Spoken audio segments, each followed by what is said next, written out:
The U.S. Supreme Court heard arguments on Wednesday in Oklahoma's ongoing battle with Native American tribes over the state's authority to prosecute people accused of crimes following the 2020 McGirt Supreme Court decision. They are continuing to challenge the McGirt decision at the Supreme Court. Stitt basically is just lying straight up about this constantly at this point, like arguing that, thousands of people aren't getting prosecuted and that, there's just chaos in the streets.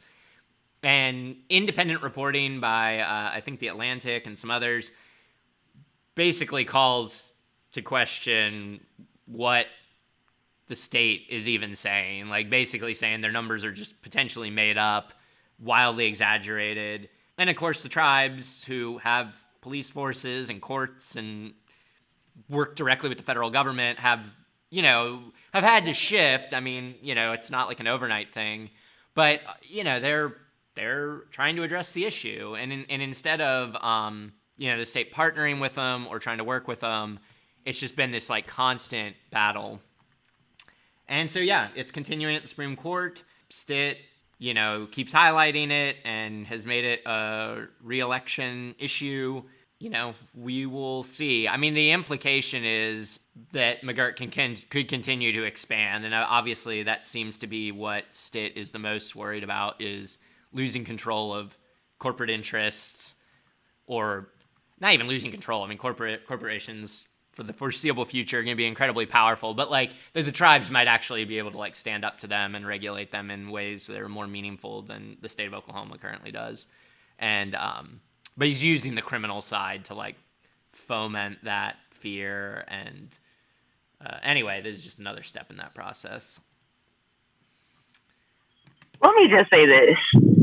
As an indigenous person in Oklahoma, like, McGirt expanding like that's scary to you? Like, no, white people coming and taking over what was Native American territory was scary to us. And now look where we are. Like, it literally doesn't make sense that this man is trying to cause all this ruckus and confusion and chaos around some land that don't fucking belong to you. Like, are you kidding me? Are you kidding me? Like, you might be a nosebleed Indian, Kevin Stitt, but bro, we don't claim you. We don't claim you at all. And this is just ridiculous. If you were truly a Native American, then why are you fighting against the interests of your people, against the interests of your tribe, against the interest of, like, it just literally doesn't make sense. And it makes my head hurt so fucking bad because Oklahoma violated, like, tribal jurisdiction. Like, literally, people should be prosecuted for this shit. Like, this should be way bigger than it is. Our government should be being held way more accountable than they actually are for the shit that they've done on this land here in Oklahoma. And yet, Kevin Stitt, just in his rhetoric, he reminds me so much of like Donald Trump, because Trump, he used to make these like huge exaggerations, like it's gonna be a huge deal, and then it's like, oh, 3 people show up, like thousands of people aren't being prosecuted, when really it's like that's just not the case. Stop lying, bro. Like, why are you lying?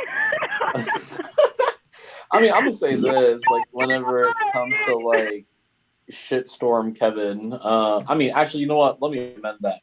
Colonizer Kevin. That's what it is. He's Kevin the colonizer, okay?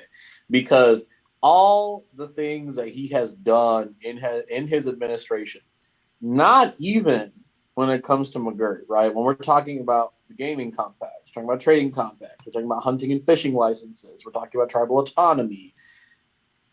I'm going to go back to the same thing that I talk about every single time whenever it comes to McGirt.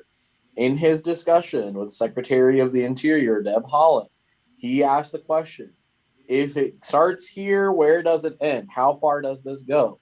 And to be absolutely honest with you, man, the truth is this land was never yours to begin with. Okay. Whether or not you are indigenous or not, which, there are people out there who say that your family bought their way onto the rolls. Let me remind you. And the other thing is this: you have a colonial mentality. That's what it is. You have colonizer mentality. And so, of course, this is the reason as to why he's going to be fighting this with tooth and nail. It's all about the money, first and foremost. It's always about the money. What can he do to ensure that his coffers are getting full? Number two, afterwards, it's about power. And if you see the way that this administration has continued to do their work, all he wants to do is consolidate as much as he can underneath the governor's office. This man thinks of himself like he is a king, not even a good one. So, there's so many opportunities that he could have had to, bridge gaps with, the major indigenous nations. There's 39 different tribes and economies here. And what does he do? Fumbles the bag every time. Colonizer Kevin. Kevin the colonizer. I mean, but we really want to talk about fumbling a bag, because that's truly what it is. How much of our state's revenue comes from the tribes? How much, they contribute so much to our state, to our economy, to education. Just for us to continue, for colonizer Kevin to continually try to shit on the tribes, and not even just in Oklahoma. Let me rephrase my earlier statement. This whole country is stolen land, bro. You don't have no right. None, bro. None. My tribe don't even recognize Black people, and I was still ride hard on this shit. Yeah, the assault on sovereignty is pretty dramatic, and the Supreme Court seems very partial. Even the conservatives seem very partial to protecting sovereignty. So it'll be interesting. And the state, their whole argument is basically smoke and mirrors. I'm reading there's a New Republic article. I can't pull it up because it's paywalled, but basically where it just says that the state's case that there are thousands of cases not being tried is not true. There were only a handful where state prisoners were released without further charges, and there's only really a gap even in prosecutions of only about 1,000, and the Atlantic article attributed most of that with just COVID related differences, just people weren't able to get through court or whatever fast enough. So anyway, the state's whole case may be just bogus. And again, I think we should ask, who do we trust better to run a criminal justice system? The state that's the number one incarcerator with still very high crime, or sovereign tribal nations, which arguably could do a lot better job, especially with federal resources. So I don't know. The whole sky is falling argument's just bad, and I think we should give it a chance to see how it goes. I just want to point out that we didn't have jails in our territory until white people got here. So y'all take that carceral justice bullshit and take it with you. We don't want it, nor do we need it. Get the fuck on. But again, it's colonial. It's white mentality. It's European Roman bullshit. I'm tired. What they're really mad about is that they feel like they're losing Black and brown bodies that they can utilize to throw in prisons and profit off of. But it's cool. That's what they really mad about. Yeah, it is wild. It is wild what they will do to continue to uphold these systems that are so badly broken and are so destructive to our society.